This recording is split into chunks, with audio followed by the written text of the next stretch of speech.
I think if you're looking at, AI in general, I think has had a really interesting point, right? I mean, in the last year and a half, how strong the models have gotten is pretty astounding. I think the industry has just made some pretty tremendous strides. I think, when you're talking about leveraging those models for something really specific for a professional use case, in my case, certainly recruiting and talent, I would say the developments have been much more recent. It's really within the last, month, maybe month and a half that I feel like I've seen enough out there in terms of AI technology that I think is significant and really a big value add for me. So to answer your question specifically in terms of what I'm using, it's really a couple things. I generally use some of the more, well-known models out there, the Copilot and ChatGPT of the world to help guide research for me. Oftentimes when I'm kicking off a search, one of the first things I'll do is just do a lot of research and competitive analysis in terms of the market. What are companies that are hiring well? What are companies in that client's given geography that are doing quite well and are hiring good people for this type of role? The Intelligence Forge podcast is sponsored by Permasize AI Forge. The Intelligence Forge podcast is sponsored by Permasize AI Forge. At Permasize AI Forge, we know you're ambitious. But are manual tasks like admin, lead generation, nurturing, and onboarding holding you back from truly scaling your business? Imagine saving dozens of hours every week, freeing you to deepen client relationships and execute high-impact strategy. Our clients aren't just imagining it. They're saving countless hours per week and doubling their revenue within months. We custom-build AI automation systems that eliminate the grind. From effortless lead generation and nurturing to seamless onboarding, we give you back the most valuable resource, your time, so you can focus on building those vital human connections and driving strategic growth. Stop letting repetitive tasks limit your potential. It's time to build a business that works for you, not the other way around. Ready to unlock your true scaling power? Visit PermasizeAIForge.com and book your free AI audit call today to discover how you can save time and double your revenue. And don't forget to like and subscribe to the Intelligence Forge YouTube channel and hit that notification bell so you never miss a new episode. Building a successful solo staffing practice in the AI era. Welcome back to the Intelligence Forge, the podcast where we explore how business leaders are leveraging technology to transform their operations. I'm excited today to have Kyle with us. He is the founder of Fishercat Consulting. Kyle, thank you so much for joining us today. Thank you for having me. It's great to carve out the time and chat with you. All right, let's dive into it. I'd love you to introduce yourself and tell our audience about Fishercat Consulting in your own world. What makes your approach to recruiting different from the traditional agency? Yeah, that's a great question. So, in terms of my background, been in the talent and recruiting space at this point for over a decade. Kind of hard to think it's been that long, but for me, primarily focused on Silicon Valley startup technology companies. I think over the course of my experience, one thing I've come to appreciate is I have a big passion for helping early stage companies with regards to hiring and scaling. And I'll tell you firsthand, I also spent a little bit of time at Meta when the company was 30,000 people globally, and how a company hires and recruits when it's at that scale is fundamentally different when a company is 10, 20, 100, even 200 people. And oftentimes I think when you're thinking through being a founder, being a leader, hiring that team is hugely important, but oftentimes it can be really time consuming and expensive. So, just almost 2 years ago, I started Fishercat Consulting with this idea of partnering exclusively with early stage startups. Generally, if we're thinking through venture capital funding, pre-seed to Series C is kind of the sweet spot. Really to partner with those founders to not only help them out with some key hires that are really going to pay dividends for the business long term, but start thinking through recruiting in a strategic sense. If there's things that we can do in terms of making a really efficient process that's ultimately going to save them a lot of time and get those hires quicker than before, that's a big part of the value add. And I think some of that strategic work is definitely a little bit different than the more traditional agency model, which is very focused on, the tactical element of hiring for just, 1-2 key roles. And oftentimes I think some of that strategic work isn't quite being tackled, if that makes sense. All right. Yeah, it does make sense. I mean, you find yourself a sweet spot, like you say. and you're enjoying it. That's what matters. Yeah, absolutely. I think, it's not for everyone. I think doing the early stage work, it's a unique challenge. These are often companies without a ton of brand awareness. There's a lot that's happening in terms of these companies working really hard to build a product and build a business. So it's absolutely a unique recruiting challenge. But I think for me, having done a handful of different startups, working at a venture capital firm in San Francisco, I think has given me a unique lens that I'm able to leverage that experience to help partner with a lot of these early stage companies to execute. Sounds good. All right. So maybe you just want to share something. For me, I'm always excited to hear some success stories, some of the things that you've seen that has been working for you. So maybe share something, that has happened with Fishercat Consulting right now, or something that you think, our audience will love to hear, like some wins, some success stories with your client. Yeah, that's a great question. So in terms of some wins or success stories, thankfully, I think we've been fortunate that been really busy since started the firm. So there's probably a lot I could share. I think one of the ones that was really fun and rewarding to work on last year was a health tech company based down in Mountain View, California, that was at a point where they were growing very rapidly. They were looking to double their engineering team, and I was able to partner with the team, collaborate with their internal recruiting team on some of their key software engineering roles. And that was a unique model where I know a lot of recruiting practices traditionally, they have their contract set up where they're getting paid, a commission fee based on the first year salary. In this particular instance, we set it up where it was more of what I would consider like an embedded style arrangement where, I come in, I'm working very closely with the team. I was even going into the headquarters every once in a while. But I think with that model, we were able to make some key hires and ultimately save the company quite a bit of money relative to placement fees that they may have paid a more traditional recruiting practice. So I think that was a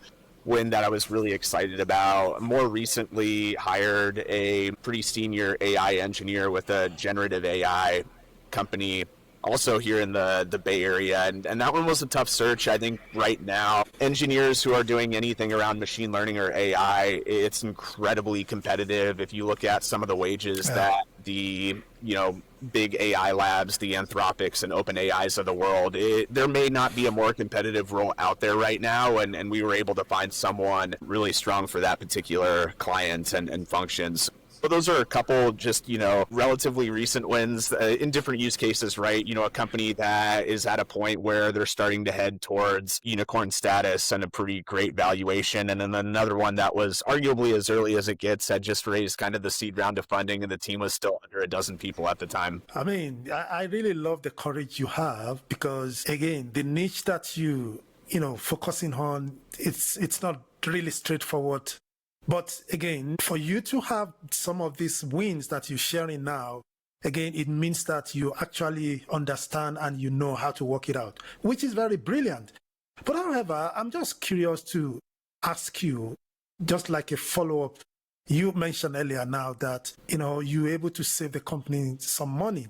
So how is your model different from the traditional method?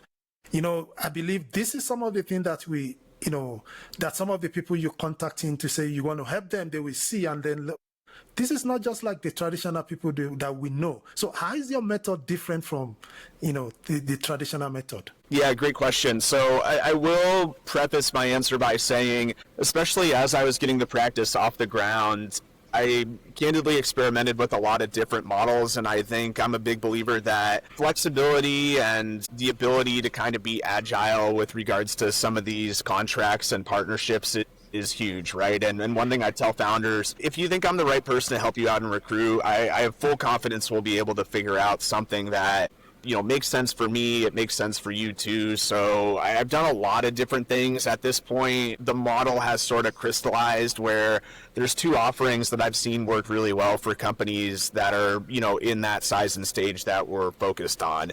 One would be, your pretty straightforward retained search model, which is pretty standard in the industry. We would generally look at, the expected cash compensation for the given employee on an annual basis, and then just do a 25% fee on that, broken up into different installments, one to kick off the search, one at a middle point of the search, and then one once the person's actually in the seat. So that's pretty straightforward. Candidly, that's not terribly different than a lot of more traditional firms. But there's another offering that I do think is unique, and I think for certain use cases can work really well, and that's what I was mentioning earlier, more of an embedded style setup. And I think for companies that are looking to hire at a pretty significant scale, if they're looking to, double a go-to-market team or an engineering team or something like that, if there's a lot that they haven't done in terms of recruiting process, if they need someone to implement recruiting software, help them introduce compensation bands, or need any help with headcount planning, the embedded model can work extremely well for that. And oftentimes, it's a pretty straightforward monthly fee that we'll agree on before the given partnership starts, and then a very nominal placement fee. But I think that's one where, for the business and me personally, it works great. I'm generally very happy with that type of setup. But for the client too, if they're going to be making 3, 4, 5+ hires, I am fairly confident that a model like that would actually save them money relative to going with a more traditional recruiting agency where they're paying per hire and paying a placement fee for every hire in the door. Wow, sounds good. Thanks for sharing that. It's very obvious that you're building something unique, within the recruiting space. But I'm just curious about the operational side of running a solo consulting practice. Is there a specific technology or AI tool that you're currently leveraging, especially to compete with this larger agency firm? How has this technology allowed you to actually punch above your weight class? Yeah, that's a great question. So I think if you're looking at, AI in general, I think is at a really interesting point, right? In the last year and a half, how strong the models have gotten is pretty astounding. I think the industry has just made some pretty tremendous strides. I think, when you're talking about leveraging those models for something really specific for a professional use case, in my case, certainly recruiting and talent, I'd say the developments have been much more recent. It's really within the last, month, maybe month and a half, that I feel like I've seen enough out there in terms of AI technology that I think is significant and really a big value add for me. So to answer your question specifically in terms of what I'm using, it's really a couple things. I generally use some of the more, well-known models out there, the Copilot and ChatGPT of the world, to help guide research for me. Oftentimes when I'm kicking off a search, one of the first things I'll do is just do a lot of research and competitive analysis in terms of the market. What are companies that are hiring well? What are companies in that client's given geography that are doing quite well and are hiring good people for this type of role? So a lot of that work, if we were talking 10 years ago or when I was starting out my career, was incredibly time consuming to do all that research, really understand some of the best companies out there to actually try to poach candidates from. At this point, you can use a lot of resources out there to really quickly spin up that research and get to your answers a lot quicker than before. So I think it's not necessarily, having AI replace anyone, but it's more using it to make myself efficient, save me time, and allow me to actually spend the time doing what I think the best recruiters enjoy doing the most, which is getting in front of, founders, hiring managers, and great candidates. So that's one thing that I'm using it for, a lot of the research. Over the last month or so, I think there's been some interesting developments specifically around AI sourcing. So, most recruiters out there, at least if they've been doing work in the era of LinkedIn's kind of been your bread and butter. There's a tremendous amount of data. There's a lot of professionals who have their profiles on there.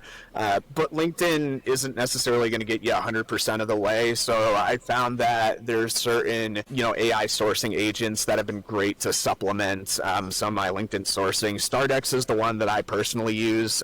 They recently came out with an AI sourcing agent that I was literally using right before, this meeting. And I think I've been very happy with what that tool has been able to do. It definitely has some pretty nuanced, sophisticated features to it that, has been able to get me to certain profiles that I wouldn't have found had I just been using LinkedIn. Wow, fascinating. It's all about efficiency, saving time. It's not to replace human. And in every AI tools, in every technology, we always say there must be an element of human touch. Because at the end of the day, we have to still operate this particular AI tool. We have to check it. We have to ensure that the output that we are getting is actually aligned with what we want to see. So it's not just about outsourcing everything to the AI tool, but I'm really glad that you share your experience in terms of what you're using. Okay, so this is the fun one. It's a fun one, magic one question. Everyone gets to answer it. So let me just give you the question. If you could instantly improve one thing at Fishercat Consulting today that you will maybe see the result happening tomorrow, what would that be and why? That's a great question. I think for me it would be more great companies to work with. I think that's the big answer. And I think, probably a lot of companies and a lot of founders find themselves in very similar positions where the business is going great, but, oftentimes the bottleneck or what's keeping this from, being a multi-million-dollar business is just, volume of great companies and founders to work with. For me, I think that's probably the one element. Don't want to pretend like I'm a business development expert. I'm a recruiter at the end of the day, and having to do business development is something that's very new for me. So candidly, I think, having a steady stream of great companies to work with, where we really believe in the company's mission, I think would be the one thing that I would say, that would be, if anything, that would help this company continue to scale, that would be it. Wow, that's great. That's great. Let me ask something in a little bit, different, very connected. Do you believe, because again, you talk about saving time, you spoke also about the fact that you're not a business development manager, but you just have to find yourself to do it anyway. But do you think you could significantly reduce or increase your revenue, maybe 20%, 30%, if there are some certain tasks?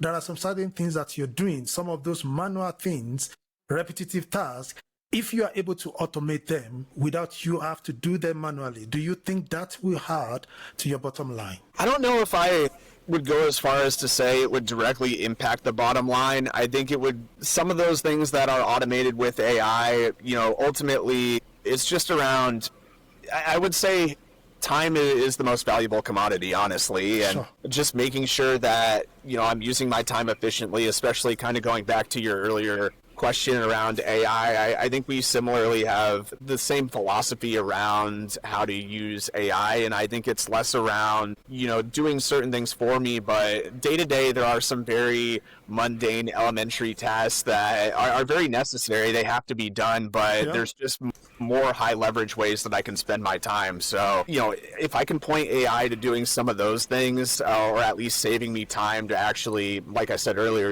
be getting in front of founders and hiring managers and clients, I think that's the best use case for AI. So, this is kind of a long answer, but I don't know if that's enough that I would say it's going to directly impact the bottom line and, help the profits grow 20%, but it's at least going to free me up and use my time more efficiently. Okay. Well said. It all depends on the way you look at it, because somebody may ask you, how much do you worth per hour?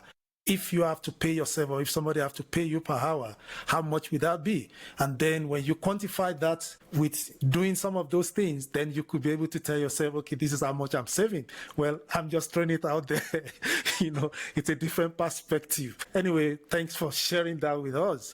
Okay, so you are a solo, recruiter, and you do a lot of things yourself, definitely. You've been running your company for 2-3 years now. What's your take on the advantage of being a solo practitioner against you being like a larger firm where you have a lot of staff, a lot of people working with you? Especially in today's market, do you think there's any advantage as a solo practitioner? I think the one thing would just be how deep I'm able to go with clients. I think that's a big one. If I look at some of the recruiting firms out there that have done really well over the last, 10, 15 years. I think oftentimes one thing I've seen is they're scaling too quickly, and I'm curious if as they're continuing to onboard new members of the team, they're doing so as efficiently as possible, and are they preserving the quality of the work that made that firm successful in the first place? I don't think you're necessarily going to get the same approach or the same quality or input from the partner of one of these firms as you would from an entry-level associate. Not that that person couldn't get there, but I think there may be a little bit of a delta in terms of that piece. So for me, I think I'm only taking on a handful of clients at a given point. It enables me to go super deep and provide a lot of really exclusive hands-on support. And, for some of these larger firms, I think that's the question. They may be working with dozens, maybe even hundreds of different clients. So there's nothing that says that, for that particular founder, especially one who, just raised pre-seed funding or something like that, are they going to be prioritized appropriately? I can say with confidence, if we're going to take on a client, it's certainly going to be very important, and we're going to double down and make sure we're executing and adding a lot of value for them. Fantastic. All right. But what's the biggest challenge in building trust with some of these high growth companies? I mean, working with them could be a little bit challenging in some area, but trust is one big factor. What are you seeing out there? Yeah, I think trust in any one of these partnerships is paramount, and I'm a little old-fashioned where I think I may have a different definition of trust than other people, but for me, I think building that trust is, honestly, I wouldn't say it's anything super novel. I think this is one of these things that can apply to anyone who's in the services business or in a lot of different roles professionally. I think it's really around being hyper communicative with whoever you're working with or whoever your point of contact is, being very transparent in terms of what's working, what's not working, obviously in a diplomatic way, but I think that's really important to have, regular check-ins. One thing I also tell companies that I'm partnering with, really treat me like I'm a member of your team. If you're comfortable with it, I want to be on, your Slack, your instant message tool. If you're comfortable getting me set up on your corporate email, that's going to go a long way in terms of building that rapport and trust and our ability to effectively recruit for you. And I guess if there's anything else to add, I think part of it is really from the get-go setting clear, logical, and objective expectations. I don't think it does any good to go into a particular partnership and say, I'm going to get you a perfect candidate who, is going to work for a really reasonable salary if you know full well it's going to be a challenge, right? I think I'm more of a fan of under-promising and over-delivering and setting expectations appropriately. Let's not go in and talk a big game if you ultimately can't execute or you think there may be some issues in terms of attracting that type of candidate or closing them. And then I guess lastly, I'm a big believer at this point, there's so many different tools out there that are able to capture a lot of recruiting data and metrics. So as much as I can, we want to try to let the available data inform our strategy. Right? It's going to be less of,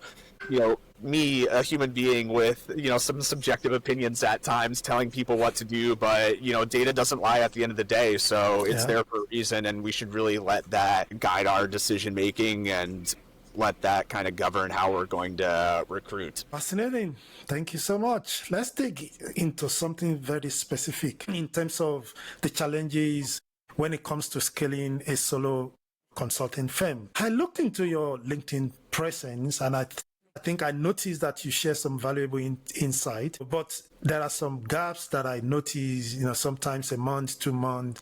How do you balance creating content, thought leadership, with demand of your job? So I think part of this kind of goes back to a little bit about what we were talking in terms of business development. I think anyone who's been in a more conventional sales or business development role would probably say, doing cold outreach is really tough. It's very time consuming.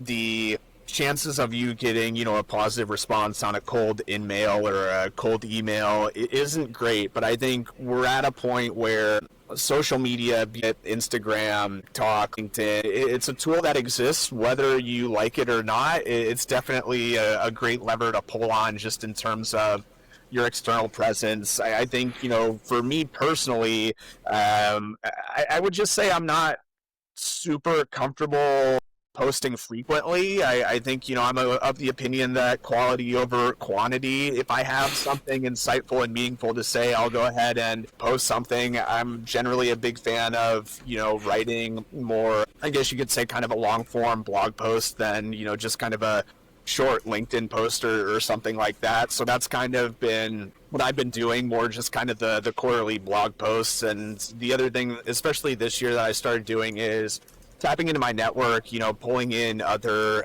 experts who have been able to share their insights with me too. And I think that's been really valuable in terms of, kind of disseminating that information out to the wider market and my LinkedIn network. So, again, I think, for me, I've been in the recruiting space for a while. If you're a first-time founder, especially, building a team is super tough. And I think there's been so many changes with regards to recruiting over the last 5 years, everything from, companies having to go fully remote due to COVID, companies going back into the office, the boom of AI and AI engineers, and how hard it is and competitive to recruit those engineers. So with so many changes happening in such a short period of time, I think it's helpful to stay current. So if I have, some thoughts or opinions to share, that's kind of been the lane that I'm taking, is, not doing it super frequent, but my hope is that when I do post, it's something that provides some valuable insight for whoever is going to consume it.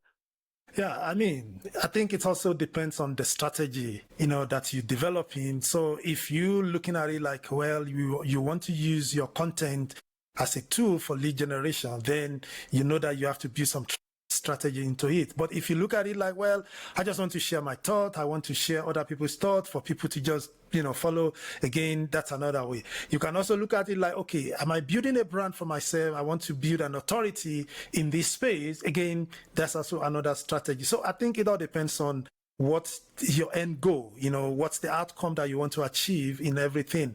And to see the benefit, then it will shape, what strategy you want to adopt, and then see how you want to do it. But I know a lot of solopreneurs, a lot of even people that have teams, they struggle when it comes to maintaining some balance when it comes to content on social media. But anyway, let's look at your growth. Within the next 12 months, where do you want to see your company in terms of growth? If you can share some number with us, we appreciate it. So you're currently at 1 million. Oh, you think in the next 12 months, we want to get to 5 million. And yeah, so I think, revenue and profit is important. And I think one thing for sure, as the work continues to be quality, as, we've continued to execute for clients, the fees have been able to go up accordingly. So I'm less worried about that, but I think it's more of, how many companies we're able to touch, if that makes sense. I think that's probably, if I'm looking at any particular figure, that's probably the big one that I'm looking at relative to bottom line. Like I'm pretty confident that 2025 is going to look better than 2024, even though we're supporting about the same amount of companies. But I think, looking at what 2026 could hold, that's probably the big goal, is to really think through a strategy that's going to unlock the ability to support more founders, more companies. I think I've been really happy with who I've been able to partner with and support in a short period of time, but I don't want to pretend like we've been able to support every single early stage company that does something exciting. And I think that's kind of the grand ambition. If you're a founder who just raised a pre-seed round, a seed round, Series A, something like that, and you're starting to think about hiring and scaling, I want to be the first person you talk to if you're starting to think about heading in that direction. All right, thank you. But do you have any plan for scaling? Probably maybe going international. I know you currently, working with US companies, but do you have any plan going international? And if you do, and you want to actually scale, do you already have some strategy that you put in place for you to, because as a one-man business, definitely there are, much you could do with yourself alone. So do you want to share that with us? So in terms of the geography, that's an interesting question. I don't have aspirations to operate outside of North America. I want to stay firmly within the Canadian and US market. It's a big enough market where I don't think we're going to lose out on opportunities just staying there. That being said, I never say never, right? I mean, if there's a really exciting company in a different geography, I mean, I'd certainly be open to it. But part of why I say that is I'm just very comfortable sticking within the United States. That's kind of where my network is. Most of our work tends to be in the San Francisco Bay Area or New York. So when we're talking about geographic expansion, I think there's an element of want to start touching other entrepreneurs and early stage companies outside of the New York and San Francisco markets. And this is a very grand topic that, we could probably do an entire podcast on this topic alone. Okay. But if you're looking where a lot of venture capital funding is going, I mean, San Francisco is still dominating as far as technology is concerned. New York, to a lesser degree, there's a handful of other markets that are popping up, but there's, I would argue, a lot of institutional bias that is going towards continuing to prop up those markets. And I think there's an element of, if you're a software engineer, if you're building technology, you could conceivably do it anywhere in the United States or frankly globally. Sure. So why is it that you have to be in San Francisco to build a unicorn technology company? I would argue that as an industry, we need to be a little more creative and think through ways to really try to promote entrepreneurs and business opportunities in some of these markets that may be overlooked. So there is a bit of a personal goal that I have in terms of working with entrepreneurs and founders that may be outside of, just New York and San Francisco. So when I think through geographic expansion, that's kind of where my head goes. The other thing too is just a lot of hiring practices, even the legality is going to be fundamentally different country to country. I don't want to sit here and pretend that I'd be the best person to execute for a company in England or something like that when I'm not intimately familiar with some of the hiring practices. And I guess if the last thought on this topic would just be finding time zones, honestly. For me, I think there's a lot of value in having a recruiter that is working in that given geography, understands that market quite well, and then having to do the math at juggling time zones. It's not too tough if you're already within the United States. I mean, we're talking at most a 3-hour time difference. There's times of the year I'm out east, times of the year I'm out west. Dealing with a 3-hour delta is not too bad. If I'm supporting a European company from California, that's going to be pretty tough, strictly from the time zone standpoint. All right. Thanks so much for sharing that. But again, I think the second part of the question was about you scaling your company. If you have a strategy in mind, or do you have a strategy in doing that? Because I believe definitely the number of companies you're dealing with today, you want to probably increase them in the coming months or maybe next year. Yeah. Yeah, so I think this is probably the single toughest question and problem for me as a business owner. And it's something that I've been spending a lot of time thinking about over the last, close to 11, 12 months or so. It's a bit of a chicken and an egg situation, if that makes sense. Because generally I'm at capacity. For the most part, I can't take on any more clients, and then the work suffers accordingly. But at the same point, if I hire on another person to deal with kind of that next wave of clients, can I guarantee there's going to be enough work that necessitates a full-time person? So I think that dynamic has kind of been the toughest thing. I'm of the opinion that if there's a really exciting company out there that I think I can execute and provide value with, I'm just going to go ahead and take it on and figure out a way to make it work, even if I have to work some long hours or add some contractors on my team or something like that. But I think I'm a little conservative just with what's happened in terms of the function of recruiting the last couple years. There's a lot of recruiters through no fault of their own who are caught up in layoffs or reduction in forces. I don't want to, add to that problem by thinking there's a ton of work there when it's not there. So I think that's kind of been, the biggest challenge just in terms of scale and kind of,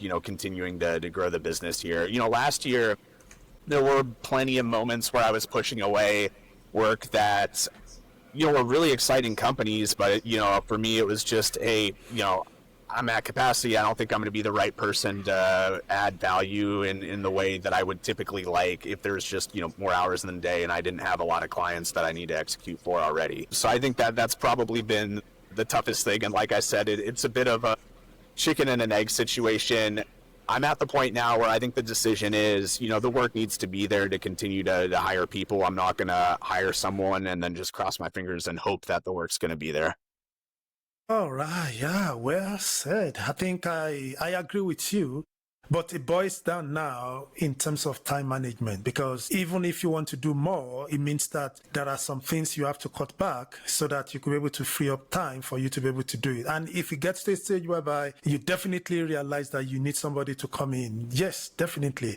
And I think somebody will say, what you're describing is a good problem to have, because if you have more work, and you are probably not coping, I think it's rather better for you at that stage to say, well, let me bring in somebody, but not to think about, okay, if I bring in somebody, am I going to get enough work for the person to do?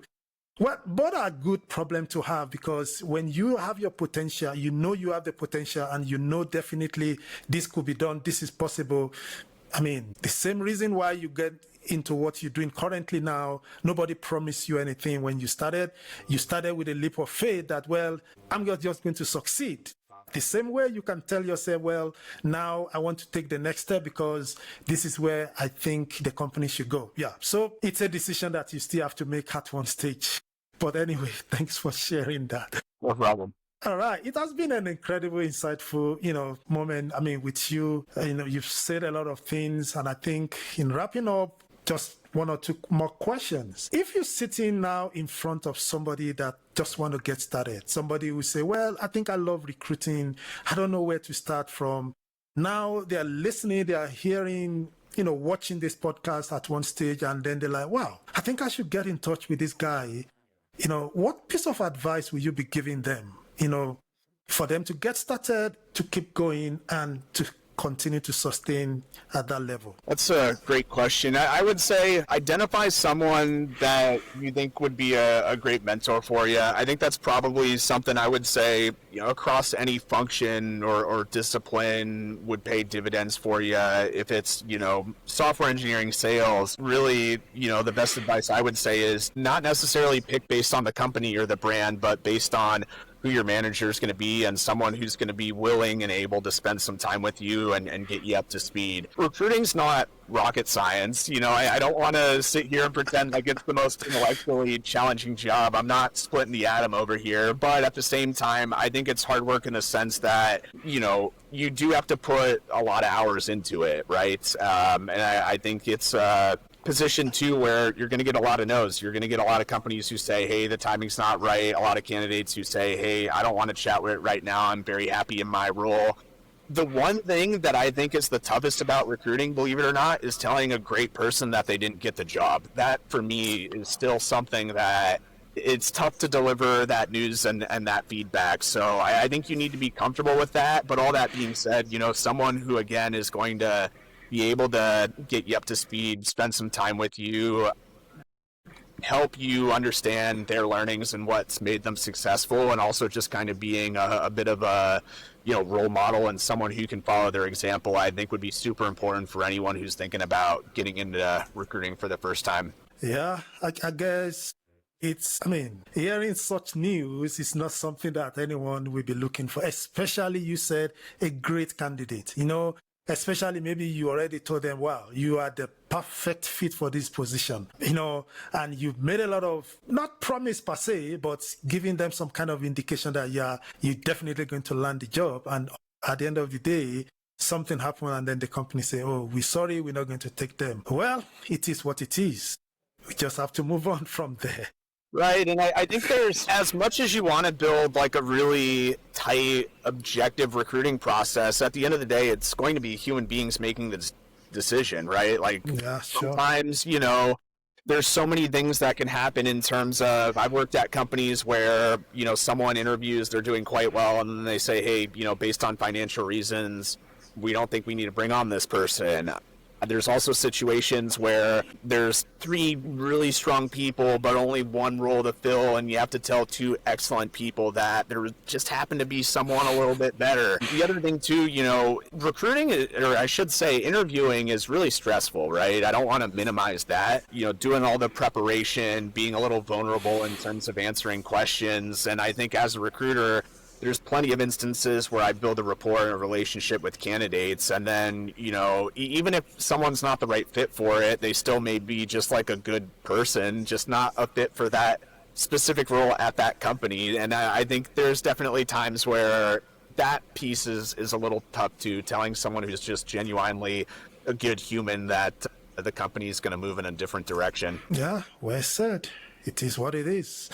Okay, for our audience who are intrigued in your approach to recruiting, and probably they want to learn from you, they want to maybe get in contact with you, where can they find you? I'd say LinkedIn is probably the best. I mean, being a recruiter, I'm on LinkedIn quite a bit, maybe more than I'd like. So, I'd say just feel free to reach out. That's probably the best way to get in touch. All right. Thank you so much. I want to thank you for coming through. Your insight, very impactful. I believe our audience will learn a lot.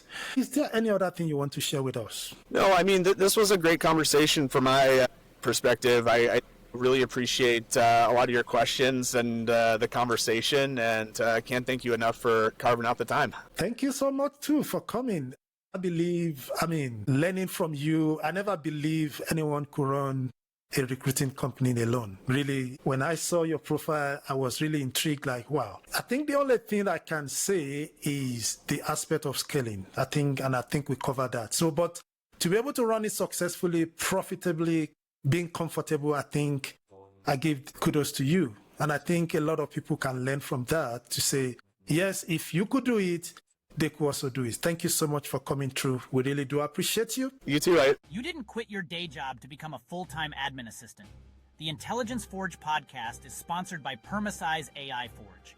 At Permasize AI Forge, we know you didn't start your business to spend 60 hours a week on paperwork, chasing leads, and managing endless admin tasks. You started it to build something meaningful and serve your clients.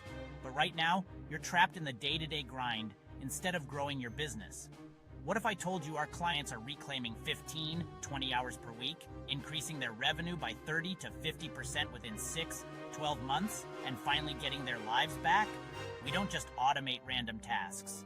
We build custom AI systems that eliminate the bottlenecks choking your growth, from leads generation to lead, nurturing and management to project management to client follow-ups. Stop paying for an expensive, frustrating manual system. It's time to upgrade to strategic automation. Visit PermasizeAIForge.com and book your free business transformation strategy call today. Discover exactly how much time and money you're losing to manual processes and how to get both back. And don't forget to like this video, subscribe to the Intelligence Forge, and hit that notification bell so you never miss an episode packed with game-changing insights. Your future automated business is waiting.